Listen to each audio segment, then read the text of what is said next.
नमस्कार शेतकरी मित्रांनो, गाव आणि शेती या आपल्या शेतीविषयक यूट्यूब चॅनलवरती आपल्या सर्वांचं स्वागत आहे। शेतकरी मित्रांनो, जो आता आपण बाजरीचा प्लॉट बघत असाल, हा प्लॉट उन्हाळी बाजरीचा प्लॉट आहे। याच्यामध्ये आपण पंचगंगा या व्हरायटीची बाजरीची व्हरायटी ही आपण पेरलेली आहे। याचं नियोजन हे कशा पद्धतीने केलेलं आहे, कशा पद्धतीने हा प्लॉट आलेला आहे, याविषयी आपण माहिती या व्हिडिओमध्ये पाहणार आहोत।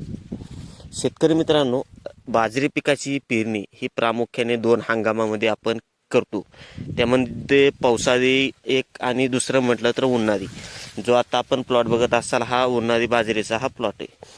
शेतकरी मित्रांनो, एका ठोंबडीला म्हणजे एका जागेवरती साधारणपणे आपण बघू शकता, हा एक बोडका आहे। म्हणजे एका बोडक्याला साधारणपणे 1 2 3 4 5 आणि 6 कणस आपल्याला एका बोडाला पाहायला मिळत आहेत।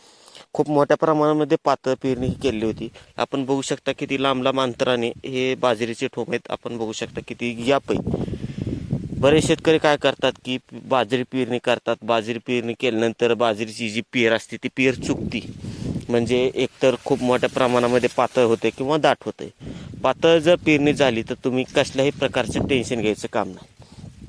जर दाट झाली तर आपल्याला थोड्या प्रमाणामध्ये उत्पादनामध्ये किंवा उतारामध्ये फरक हा दिसत असतो। त्यामुळे शक्यतो पातळ पेरणी ही आपण केली पाहिजे। मग एकरी साधारणपणे किती बियाणं आपण पेरलेलं होतं, तर एकरी साधारणपणे आपण 1 बॅग म्हणजे 1 किलो बियाणं या प्रमाणामध्ये आपण याची पेरणी केली होती। पेरणी कशा पद्धतीने केली होती, तर साधारणपणे 16 इंची या अंतराने म्हणजे 2 सऱ्यांमध्ये अंतर म्हणजे 2 बियामध्ये अंतर जे आहे ते 18 इंचीच्या आसपास म्हणजे 1.5 फुटाच्या आसपास आपण त्याची पेरणी ही केलेली होती।